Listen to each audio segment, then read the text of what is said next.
It couldn't really be going too much better at the moment. A chance to keep that perfect run at the Riverside going. Does it feel like a fortress when you step in there? That's what we want to make it feel like. It's felt good. You know, the supporters have been incredible and the lads are working really, really hard.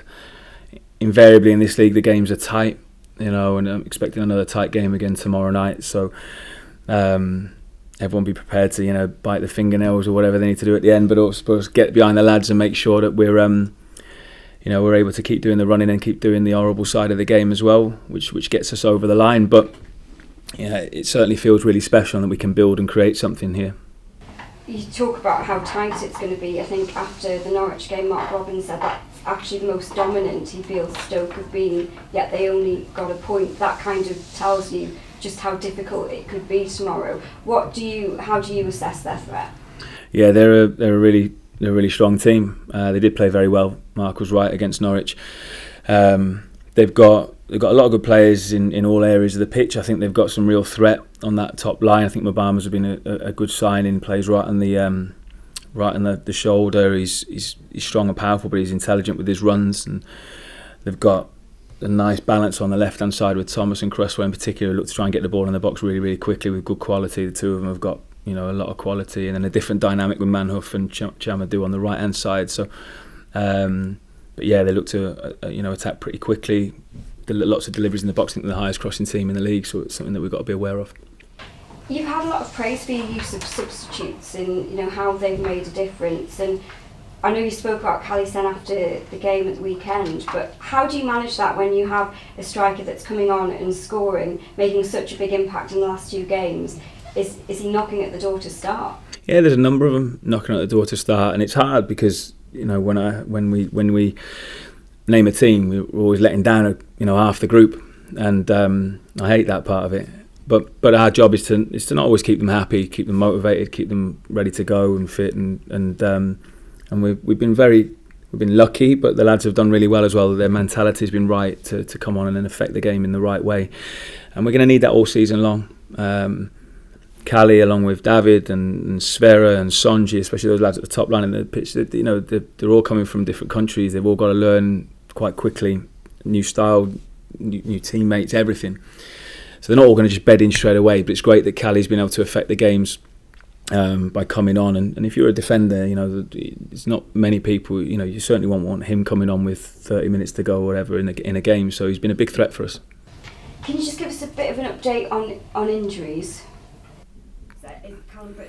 Yeah, so Brits is okay. It was a bit of a nasty cut to his foot, and Dale will be involved in the squad as well. So we're getting there now. Riley's had a couple of good days of training again. Still a bit too soon for him, but he trained fully today. So I believe, I might be wrong, I hope I'm not. Dara might be the only one that's missing. Anyone else help me out on that one? I think Dara's probably the only one that's missing really now with Riley getting close. Riley won't be in the squad yet, but he's training. It is incredibly early days, but do you take satisfaction from looking at that table and seeing Middlesbrough 4 points clear, or do you just not look at it? Is that where we are? I don't know where we are. No, it's very early. Thank you.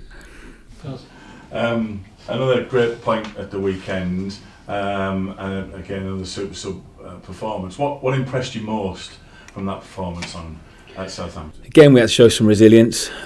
We caused our own problems in the first half of the game, which I said to the lads at half time. It was quite clear. Trying to do the right things, but just gifted them some opportunities, and then that led to a free kick or a corner or some momentum for them. I thought we nullified that in the second half, and then I actually thought we were the better team. They were the better team in the first half. I thought we were then in the second half. I thought as I say, probably the most pleasing thing then was the resilience we showed after going 1-0 down. Fast reaction. We changed some things around and got straight back on the front foot and found that equaliser. So that was probably the most pleasing part. That's a difficult place to go. And I know I spoke about this afterwards. I think they're in a false position at the moment. They've got some brilliant players there, and they'll find a rhythm and find more results. I'm sure of that. And we've talked about already the impact of the substitutes. It is your proactive management and in-game management that is clearly having an impact. and that's something that we've not experienced recently. How impressed have you been with the substitutes' mentality when they've come on? Because every one of them have come on and have been raring, have been fighting for it. We talk about it a lot. We try and celebrate that. Talk about how important the group are going to be. I'll mention that. I've mentioned it today. I'll do it again tomorrow before the game. And I think now that I hope the lads are believing that, I could get on. I could be on early. I could be, I've got to be ready. And then because we've had some success from that and the lads have made an impact, then we can keep playing on that and celebrating it as well. It's not going to happen all of the time, and some things that we try won't work, but that's just football. But it's good that we got something to lean on now. There's some 7 games worth of stuff that we can lean on and say, look, you did it there, you did it there, you did it there, and that's really pleasing for us, because hopefully then there's a belief from the group. Over 46 games, it's impossible to just keep churning out the same 11 people. So they've all got to be ready, and they are, and they will be. We talked about him the other day. Luke Ayling is on fire at the moment. How important is his performance and another great assist at the weekend? How important is he to that back line? Yeah, they're all important. They all are, but he's rightfully getting some plaudits because he's playing so well. His leadership is brilliant. He's an amazing guy around the place, and he's got a great attitude, the real focus when we're out there training and we're working on set pieces or the stuff that some people could find a little bit more boring. He's driving people on. He's making sure the level's high all the time. He knows what it takes to be successful in a successful team. So really pleased with Bill and what he's doing for us at the moment. And Matt Targett, on another day, 2 of his free kicks could have led to goals. How important are set pieces in what you work on in your tactics? Yeah, huge part of the game.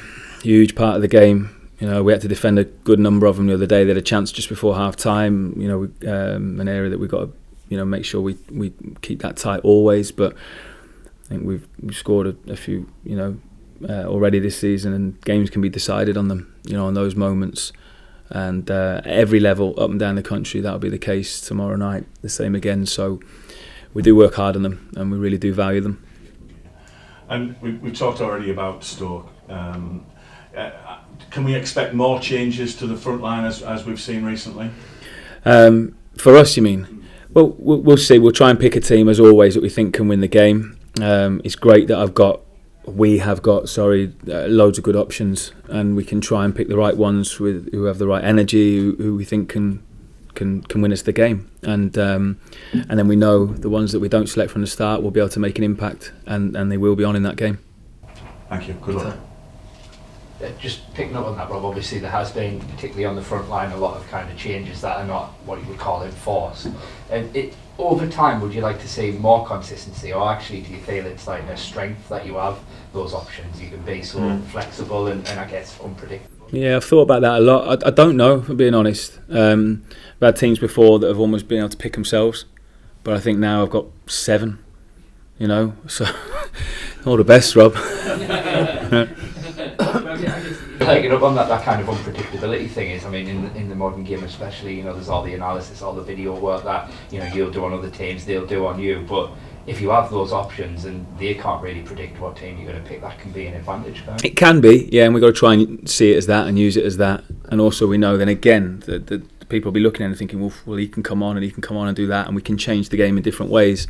We've got some real pace, we've got some technical players, we've got a bit of presence, so we've got different things that we can use, and you need that in successful teams. So of course it's a strength for us, and we've got to keep seeing it as that, but to keep all of that group motivated, they need to see that they'll be getting the game time as well. And as I say, 7 of them got on the pitch on the weekend. It won't always be like that.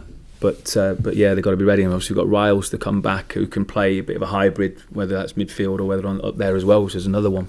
Yeah, you've spoken there about the group and the mentality of that, because you have got at times disappoint players by leaving them out. How tough, you've spoken about making the decisions is tough, but how tough is it to kind of manage a dressing room in that sense and make sure the players are at that always at that level? I don't find that a bit too difficult. I'll just try and speak to players and just be honest with them. That's all. You can be respectful. I don't expect the lads to agree with it all the time, but they're always very respectful back as well, and then just go and prove me wrong. That's it. Yeah, it sounds like they'll kind of manage that themselves as well. George did an interview after the game, and he was talking about how, at the start of the season he felt down the pecking order, but he kept himself ready, he got in and he took the chance, and he's had that conversation with other players. Yeah, I think so. And I think George's situation was a little bit different because he missed a lot of pre-season, didn't he, through the injury, so he would have understood why he was where he was at the time. And but then football changes very, very quickly, and it takes an injury or a loss of form or whatever, and then you can just find yourself back in, and then it's down to you. So that's where the players themselves have got to keep themselves right and be professional and just be ready. And I've been that one. I've been a captain in a dressing room. I've been a starter. I've been someone on the edge of it. I've been a sub. I've been injured. All of those things. So I can empathise with them. I don't know exactly how they're feeling, but I think because I've felt all of that stuff before, I can relate to it. Yeah, and just picking up on Riley, you mentioned he's done a session today, did you say? Yeah. A positive step for him. I imagine he's absolutely chomping at the bit. Yeah, he will be. Yeah, worked incredibly hard to get to this stage right now, and it's important that we just keep ticking those last bits off to make sure he's ready and stays back. But he's smiling, and it's great to have him back out there. Yeah, brilliant. Yeah, and another one on the comeback trail. I saw Alex play for the under-21s on Friday. How did he come through? Came through 45 minutes, which was a big plus for him. We were really keen to try and. It's hard at the moment because we wanted to. Selfishly, I could have gone, no, you've got to come with us and be a part of it. But it was the right thing to do to try and get him the minutes. Young George came with us and was on the bench. George is a diamond of a lad, and great experience for him again. So we were able to work that out well. Yeah, just last for me, obviously when everything's going so well, there's many individuals you can kind of pick out for praise, but one we haven't spoken much about is Sol Bryn, who obviously has so far started every game and kind of stepping up to become that first choice for the first time in his career. I mean, how impressed have you been with Sol and how he's handled everything? Really impressed with him.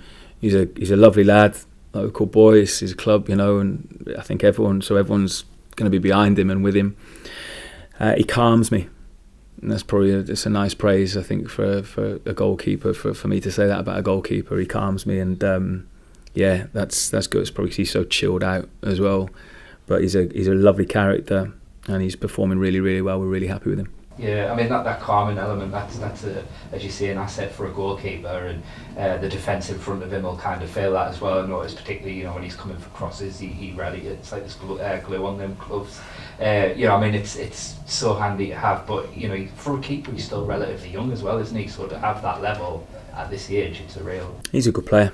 Yeah, he's a good player. We're very lucky. We've got 3 good goalkeepers here with Senny getting back as well. We've got to get him some game time soon in the with the 21. So it's great. It's great that he's performing so well, and he has got a high ceiling, so and he's showing that at the moment. Thanks, Rob. Just off the back of that with Sol, I mean, there's loads of debate, or there has been, about what a goalkeeper now needs to do, what you want them to do, all that kind of stuff. Yeah, I mean, is that your number one? Of course it is. And number one, you've got to be able to pick out everyone on the pitch with unbelievable quality with both feet. Yeah, exactly. Yeah, no, that's important as well, because obviously, a big part of the game now is your feet. But just keep that first and foremost. Be a goalkeeper. Keep it out the net, catch it. Yeah, that'd be great. Just one on Dale, who's come on back. Obviously, I think you said when this injury came up that it's kind of a recurrent thing occasionally, and it can come from nowhere with him. Are you having to? Does he train fully? Are you having to kind of monitor that? Does he do individual things? He does all. Yeah, he does all of that, and we will do it going forward as well. What we'll do with Dale is probably he'll probably be in here almost every day of the year. Right. No, and he'll do something, almost every day. So it'll be very rare that he'll have a day off. Right. He'll be a little bit the other, it's almost the other way, where sometimes in busy periods you might try and give the lads the Wednesday here or something like that. It might be, he might come in and do a little bit of work as well, just to keep on top of stuff. So I think that's the slight difference that he will have. Right. Okay. Because you've got a lot of defensive options, but Dale is kind of Dale, and he's a big personality, he's a big character. He offers you an awful lot on and off the pitch, doesn't he? Of course he does. He's a huge part of the group and what we've done, and you saw that with all of his performances in pre-season and and then up until he took the injury. So to have him back with us is a real big boost. And if we can keep him fit then for the rest of the season, it makes us stronger. There's no doubt about it, because of just everything that he can give. He's a brilliant defender who can play, and he's massive, and it all helps. And just last one on defenders, Adilson. What if any kind of contact are you as a club, not necessarily you individually, but you as a club having with him, and to what extent are you kind of, I know you'll be monitoring, but working with him, or are you really just leaving him over there to get on with his life over there? And then there's been probably not from me, because I got to leave him to it, and he's doing his work with his club out there and doing fast. I know there was an incident the other night in a game, but he's been doing really, really well, so I can leave him to it. And I think there's probably tiny bits of contact from one or two members of staff just to check in, but we've got to respect that he's back there and he's on loan, and he's playing and doing his work for Charlotte at the moment. And then when the time comes, of course, we'll pick it all up. And I absolutely take on board everything that you say about how early it is and all of that, but it is a game against one of the teams who have really been setting the pace at the start of the season. It's first against third, for all that it might only be the end of September. I mean, it feels like if you could get a positive result tomorrow night, it's just another kind of tick in the box, another stepping stone to where you want to get to. It's just, it's another game, and it's against a good team who have started well. But it's another game. Of course, it would be a huge stepping stone, but it's just the next one. There's 3 points available, chance to get to 20 points. So just great. That's all it is. That's all we can see it as. We can't see it any other way. The league hasn't sorted itself out yet. There's no doubt Stoke are a good team. They are strong. So I'm sure they'll be there or thereabouts. But there's I think there's still a way to go for it all to sort itself out. Yeah, I know, as you say, it's very early in the season, but ourselves and Stoke and Coventry, none of us are parachute teams. How much does that give a message of hope to the rest of the? Yeah, it's a good question. I haven't thought of it like that. It does, but I think they're all those clubs are big football clubs. Big histories and big followings. So they're all clubs where you have a chance. I've used that sort of phrase before that we have here as well, and I'm sure that those clubs will feel the same. We haven't quite got there. Maybe some of the clout that the others will have because of once you've been there, but they're all clubs that have a chance. And you're building obviously building a real bond here after matches and around matches. How important is that for the players, for the club, and for everyone in what we're trying to achieve? In my experience of again, lucky enough to be part of a few promotions, that bond is there, and we're going to need each other. There's going to be, I keep saying it, it's nice, we've got to enjoy the good times and the good moments, and we enjoy that together, of course, but then it's a long, hard season. And as I say, I said it after the game the other day, I think we'll probably play well 10 to 15 times, really well. And there might be 15 games where we were all right there, and then there might be 15, 16 games where, God, that was tough, but we got through it, and that's where we're going to need the supporters even more. So it's really important that we just keep building that rapport and that connection. The fans will be, they were here way before us, and they'll be here way after us, long after us. They're the most important people, and we've got to keep saying thank you for their support. I know how hard it is to follow this, especially this team when we're up here and every game is miles away. And again, the support down at Southampton the other day was absolutely incredible. It's incredible what they do. They love this team, and hopefully we can keep rewarding them with good performances.